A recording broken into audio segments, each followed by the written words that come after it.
We're live. Dude, so I got kind of lazy with the grocery shopping, and not even lazy, but basically the past 3 days I've only had vegan sausage.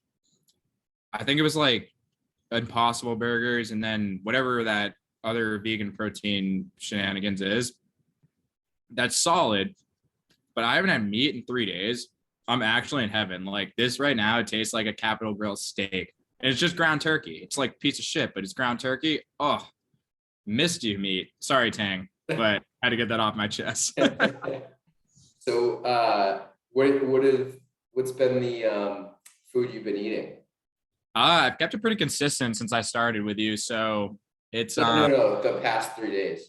oh, so it's still 8 ounces of protein, right? Right. But it was 8 ounces of like vegan sausage, which is good. But man, 8 ounces of that, it's bland. Like there's not enough flavor. And I even tried seasoning it, just not great. Then some vegetables and just a cup of rice. So kept it like simple and tried to keep the same base. But man, like I think the meat, this like turkey's either got more fat or like it tastes like I'm eating an animal, you know? Dude, that's so funny. And you know what you could do as well? It's vegetarian. Just liquid egg whites, man. I don't know how you feel about liquid egg whites. I mean, I want to hear your take because I have tried them because you have the frittata thing going, and that's awesome because it fills me. I get skeeved out by them. How do you cook them to not like taste weird? I know that sounds nuts, but honestly, listeners might value that as well because I always feel like I cook them too liquidy, if that makes sense. Yeah, yeah. I mean, there's a couple ways you can cook them. Because they are bland, it gives you an opportunity to season them and picture it. I call it liquid protein because it's only protein. There's no cholesterol in it. There's no carbs or fat. So just here's protein. So you go to a store and buy the 99-cent taco seasoning mix, dump it in, and now it has that taco seasoning mix. If you like scrambled, scramble it in the pan, or if you like the frittata like I do, just throw it in the oven on broil. Could I get more specifics, like on the pan? Because I feel like if I were to scramble it, I feel like I'm always overheating them and it sticks to the bottom. Like, I put my Pam on or whatever you're going to use. Even if it's nonstick, I try to do Pam just so it won't stick. What heat are you throwing it? Like medium, low, medium? Are you getting it high? I don't know. On the oven. On the oven to start. No, Yeah. on the stove top to start. Yeah.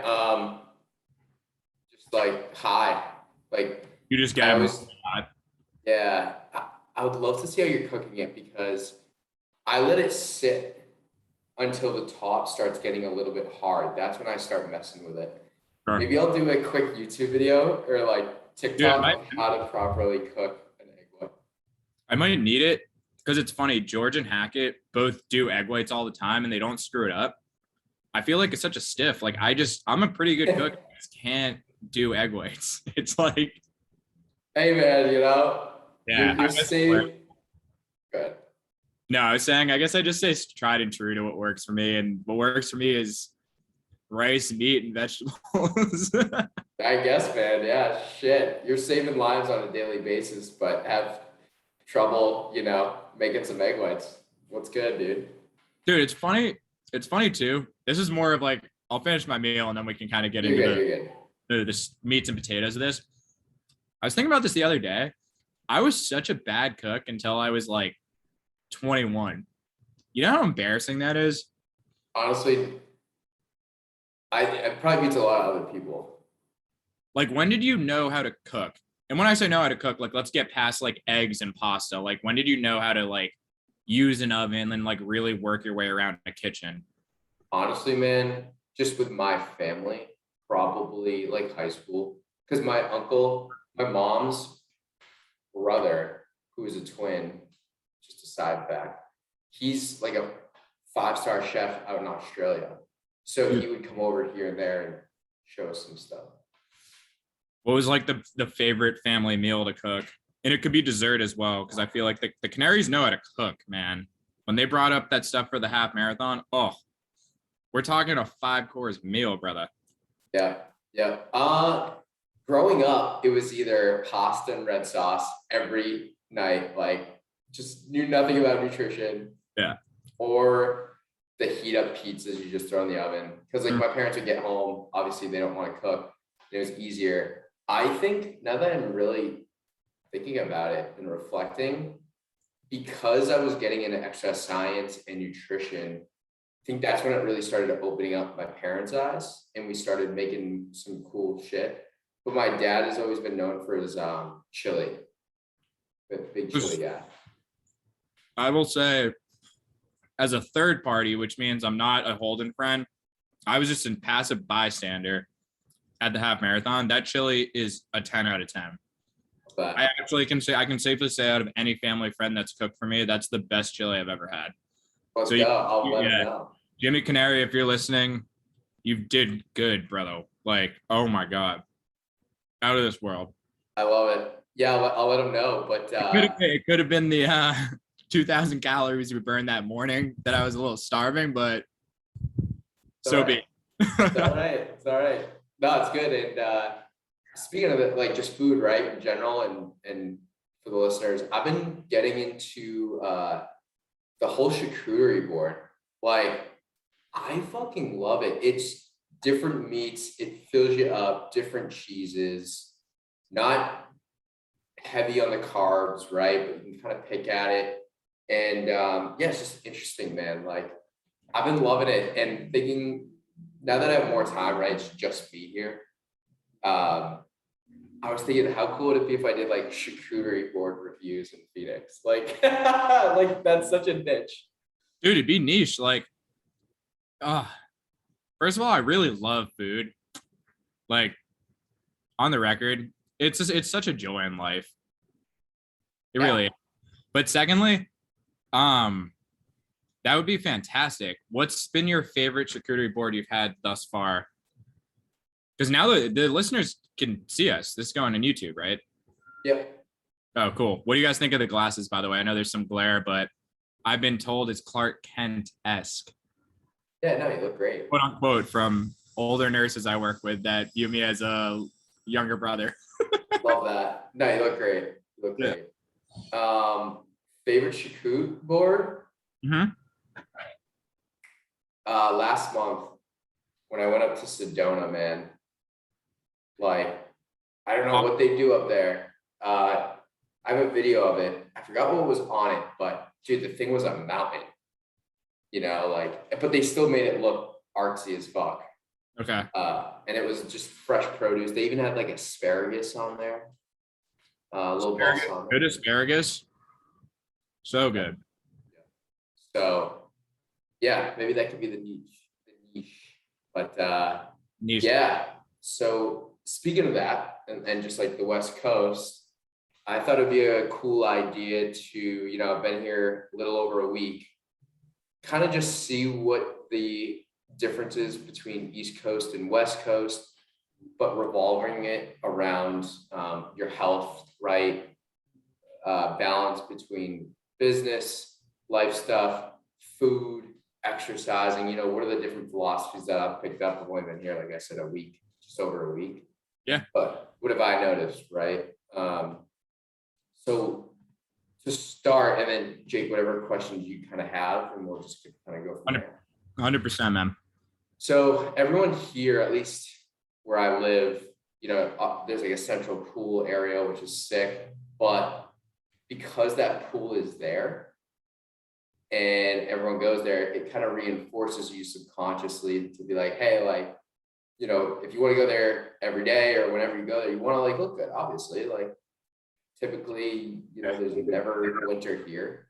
In winter, everyone gets meaner and fatter, both more. But here it's all the time, right? It's always, people are just in shape down here. So you want to kind of be a part of that too. And if you want to start looking in shape, you're going to make healthier habits. Yesterday for my birthday, woke up early to rip a hike. And as I'm starting my hike at like 3:45, there's people coming down from the summit then. And it's older people, man, men and women. And they're hustling down. So it's kind of cool. Like, you know, no one here is really walking around like jacked. Like I said, I've only been here for X amount of time, but it's more of like people are always doing something, the conversations I'm having, people are telling me what they do on the weekends, and it's typically exercise based. And on top of that is the Monday nights found like a cool running club where we meet up 4 miles, but it's people who run a lot like us. And then we also met some people who it was their first time there like me, and they're getting back into working out. So yeah, it's cool. It's a little bit slower, which is probably a good thing for me, right? I'd rather be busier going somewhere slower than vice versa. But that's a general overstatement of kind of everything. Yeah, no, I think I have like 2 big questions, and then I just have a thought. Like, well, the first is, you like the people just generally, like they seem to be pretty friendly. Yep. And then second, oh, sorry, no, go. No, I was just gonna say, you like people. So perfect example. Yesterday, I parked in front of a restaurant where I was meeting some people for my birthday, and on the curb, it was painted red, but I didn't see that just because of the sun. Yeah. But right next to it was the meter where you pay. So I was about to park there and go in, and like some guy randomly was like, "Hey man, you can't park there. You'll get a huge ticket. It's just because like this part is red, but it still looks like an open spot. I just didn't see it." I feel like in Boston, people are just like headphones, just like walking by, and I don't know, people go out of their way. Yeah, I guess the segue with that too is just how much of a role do you think the vitamin D plays? And I know that sounds kind of silly, but it's sunny as fuck there all the time. I know it's a week and a half, but like, do you think that's playing a big role in people's happiness, like their general mood and affects? Yeah, I would say so, right? Like seasonal depression is real. 100%. At least for me. And so having the sun out here all the time, it kind of makes sense theoretically that everyone would be in a better mood. In a conversation I had with someone in finance last night, they work East Coast hours. So he's done it at 2:00 every day. And we're just talking about work. And he's like, people here now, since moving from the East Coast, like you look out and it's like 2:33, and you're just like might as well just kind of go outside and like just finish up work later tonight. Like, and that's what people do. Like they'll just kind of end work around 2:33 and then just kind of finish up whatever they were doing like later in the night, which is kind of interesting. I thought was kind of cool. I mean, it's a tease, right? With like the weather being like this. I do miss the fall right now, up in Mass, 100%. But come winter and all that, I think that will be something. Does that make sense? Yeah, for sure. I mean, you made an interesting point about people kind of just stopping work at 2 to 3, and I think that like kind of begs the question of the culture, right? I mean, we're from the East Coast. I've always viewed it as very like pedal to the metal, really hardcore and kind of intense as compared to most of the rest of the world. That could be completely unfair. I just feel like anytime I meet somebody from West Coast, it's the classic like, oh, surfer boy, like very chilled out dude, compared to like the guy who's going into Wall Street just kicking ass at like 7 a.m. through all hours of the night. It's not going to be to such an extreme, but do you feel that difference in like, I want to say urgency, and I'll start with that, but it might not be the correct term. Yeah.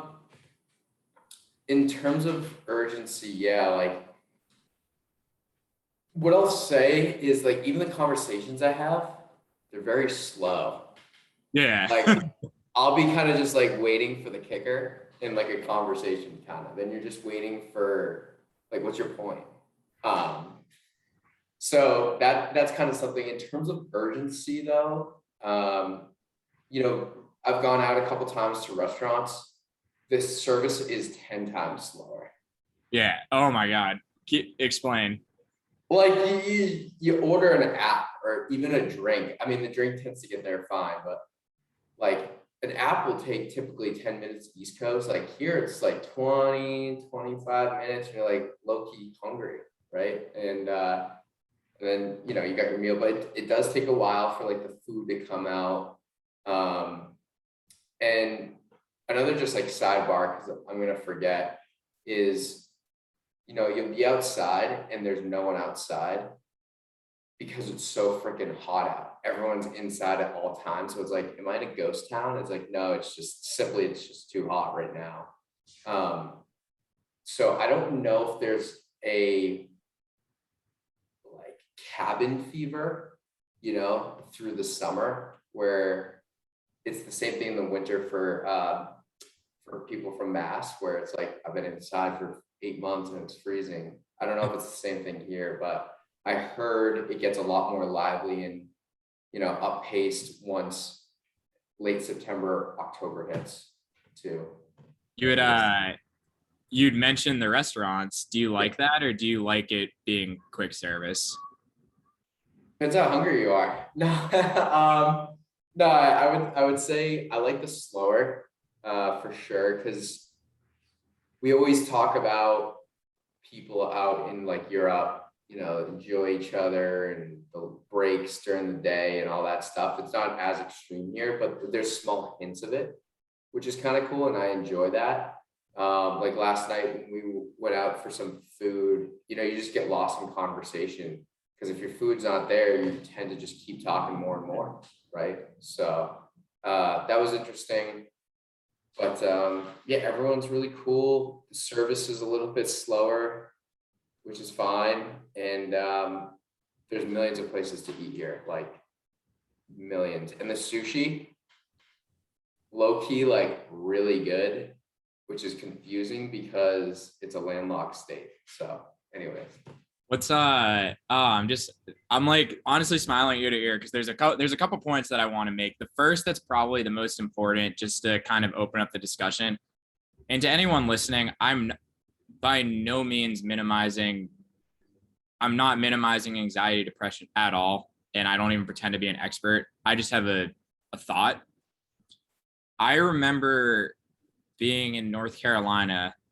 This is probably 3 years ago, and it was the first time I experienced how slow the South was, and just like somewhere outside of the Northeast, unbearable, honestly, that I was getting anxiety saying like, let's fucking speed it up, right? Like you go into the downtown at noon in Durham, North Carolina on a Monday, no one, absolute ghost town. Nobody's out to lunch. Nobody's like, there's no lines at Starbucks. There's not even a Starbucks or a Dunks. Like there's no coffee that's near. There's not cars flailing. There's not horns going. Like it was so calm. And everyone that I met, I'm not pretending to know what their behavioral health history was. They just seemed like very relaxed. And I kind of wish that was my normal, at least. Like if I could normalize my life to the point that these stressors that I have were kind of like a little less relevant just because I had the time. Like time's your best friend. And I feel like in the Northeast, it's kind of cheated from you because there's all this pressure to like, you got to be grinding and grinding and grinding at all times. And I've just observed in other areas of the country, that's not the case. Yeah. And I wish that it were. So that could just be me going off on a tangent, but I hope for your sake that you're getting some of that clarity that like it's cool to like take a fucking break, you know? Because I feel like you're experiencing the not burnout. I mean, you're cognizant of like taking breaks, but you were hitting it really fucking hard at the beginning of the winter through, you know? It probably got to you a little.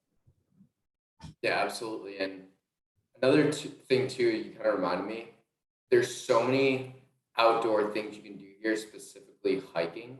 Mm-hmm. And when I was on a hike or like a trail run this week, you know, it's so quiet. Yeah. On these trails and all this stuff, and it's just like, yeah. it's me and like earth right now, not to get too like earthy crunchy, but you get that energy from nature kind of, and you're like, you kind of overlook the city and you're like, you see all these cars and the buildings and the lights and like the multiple planes coming in, and you're at this peak of this summit and you're just like, Yeah. you're out, right? So I think having the opportunity to go on that hike or just get out of the city, but in a nice area of nature, I think having that opportunity to do that enables people to kind of slow down and be mindful. No, that absolutely. And it's I guess now that you're in Arizona, like there's no reason to hide it. And I can kind of piggyback off this if you don't know where I'm going, but do you want to tell the listeners a little bit about, this goes all the way back to like one of the first conversations we had before we started the podcast, just about Boston in the winter and like wanting to get out of here for a little bit. And part of that, I'll preface, is because we're from here, but want to talk about what drove you to say, hey, maybe I want to take a chance and go west when you got the opportunity, like what was running through your head? Yeah, and this will relate back to just anyone, not even just with moving, right? But just simply taking a step that you're not familiar with. Yeah. Yeah, no. So I would say it starts getting cold out, places and things to do slowly gets eliminated, pandemic or not. You can only do so much. So I'm not really a snowboarder or skier either, but even then that's like a whole process, a whole weekend, and stuff. But yeah, just being inside a lot. I'm not like a video game player either. You can only work out so much. So like what else is there to do? Besides just hang out, drink, and the sun comes up for like 2 hours a day and then goes back down, right? So I was watching just a couple of YouTube videos of our guy Nick Bear. He's from Texas. He's running all the time. He's working out all the time, and he's just beautiful weather. I'm like, I know we have an office out in Phoenix. It's getting built. Like, let's see if I can go. So I ended up getting the check mark to go. And the reason behind it all was to experience new stuff. I've been in Boston for a little while. Love all my friends, but it was just time to kind of explore. And I was kind of going through some other stuff where I did find myself. But I believe in people, and when people's backs are against the wall and they have no other option, they tend to succeed or tend to just be successful or whatever. So I knew throwing myself out there and just in a totally new area of life and earth would bring some things out of me that I just still haven't discovered yet. Before going on the plane, actually, a couple weeks ago, I had written in like this journal, right? So like Matt McConaughey inspired, and just writing down big moments that happened in your life. And the first entry is me right in the terminal before takeoff. And I'm just like, hey, you got your friends, you got your loved ones, you've done as much as you can in Boston. Let's go find who like Dan Canary 2.0 is now. Like, he's got a good head on his shoulders. Let's see what experiences, challenges arise, people, whether you love it or hate it, you're going to get something from it. And so if I can kind of use that for me to kind of be the guinea pig and other people to see you or other friends to ask how it is, and what are some challenges you're facing, it may inspire you to kind of go do it. And I know that you would like to eventually someday do that. We've had conversations, but I think it's just healthy to do, right? Like, understanding your own culture around you, you have to experience other cultures to develop an opinion on what you've been living around for the past 25 years. So yeah, and I'm huge into fitness. I want to go somewhere that's huge into fitness, where people care about their body, where it's nice out, where you can do a ton of shit, even on a work week. A lot of people forget when they get back home from work, tired or not, there's still about 4, 5, 6 hours you have until you really go to bed. Like, it doesn't mean your day's over when work's over. And so the sun here kind of reminds me of that. It stays up a little bit longer than time savings or whatever. Did I kind of answer it? I went like everywhere. But No, that was awesome. I mean, I'll hit on some things. yeah, Proud of you for like pulling the trigger on it, because it's one thing to say you want to do it. It's another to just kind of go for it. And I think your mentality of going in with like realistic preparation of like, this could be great or it could be horrible, but either way, I'm going to change. It's not necessarily even like you're going to grow. It's like you're going to change in some way because it's new. I think that's awesome, and I commend you, and I hope it's fantastic. Obviously, it doesn't seem like there's much that could be bad yet, but you'll have your bad times and your good times, and you'll make new friends, and I think that's great. The second point you hit on was kind of not I'm not going to say influencer, but just like being a source of inspiration, right? Yeah, like you're doing this thing a lot of people probably want to do, and you get to be selfless and get to explain to your clients, to your family, to your friends, like, hey, I did this, it wasn't so bad, like maybe give it a chance. So I think it's cool you were the first one of your group to kind of rip it. And then the third is, this is more of the spiritual Jake coming out, but like something I strive for, at least in life, is I hate monotony. Like if I'm waking up and every day is the same thing over and over and over again, drives me absolutely bonkers, and I can't do it.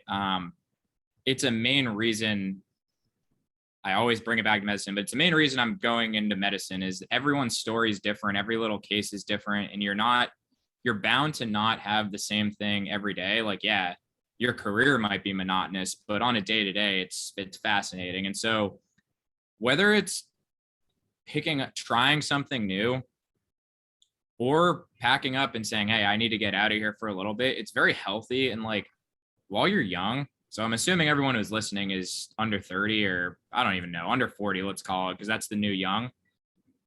Just why not just go for it? There's really very little that could go wrong, as long as financially you're supported.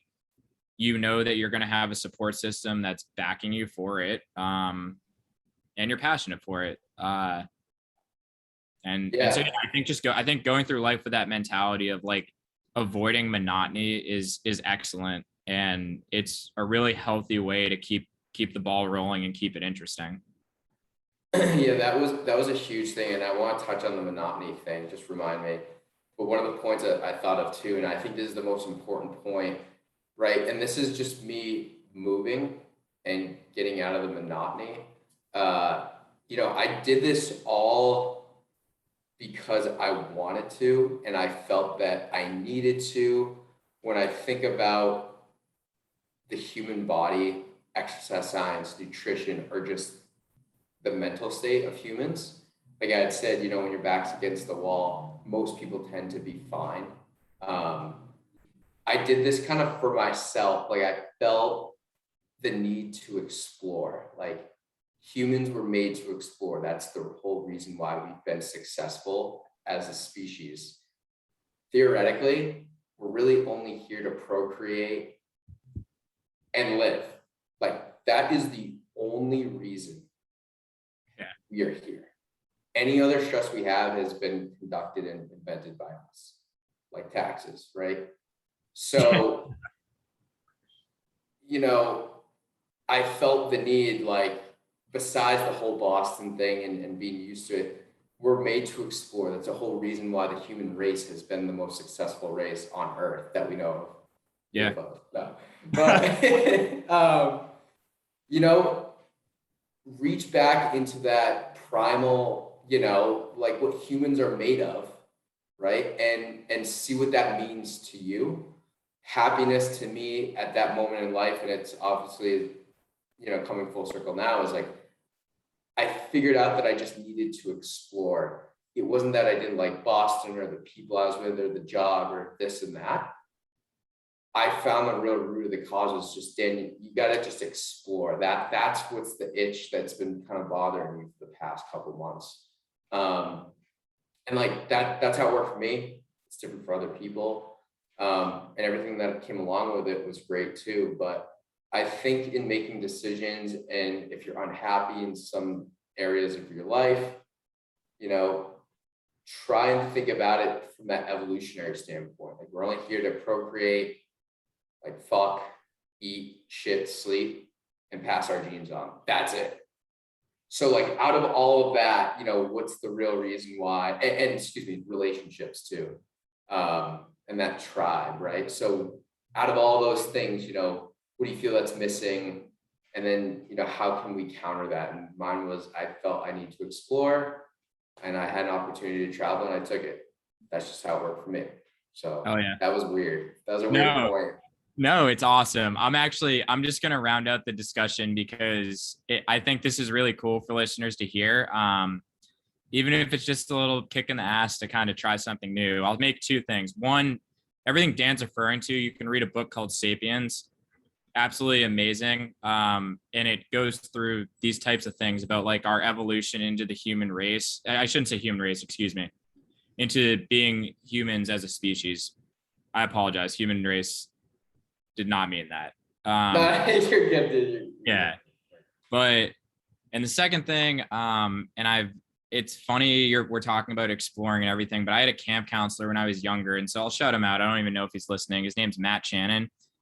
And I was 10 years old. And I remember he used to wake up, and he was probably hungover as could be, but he used to wake us up at Reveille and say, go out, kick some ass, and do something fucking crazy today because you only get 2 months to do it. And I've tried to live my whole life going out, kicking ass, and doing something wild and exploring. So yeah, there's days where you'll be down, but if you have that for the majority of your days, I think you're doing all right.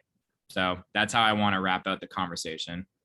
Yeah, absolutely. And I just hope, we just kind of wanted to talk about the story moving out here, why some differences in health and nutrition, you know, from east to west, and just see where it would evolve. But I think there's a possibility to just take one thing from it all. So that's what our hopes were. So, yeah, I think we do good. And that's cool. Yeah, I want to say happy birthday to our co-host. Love you, brother. And until next time, listeners, peace.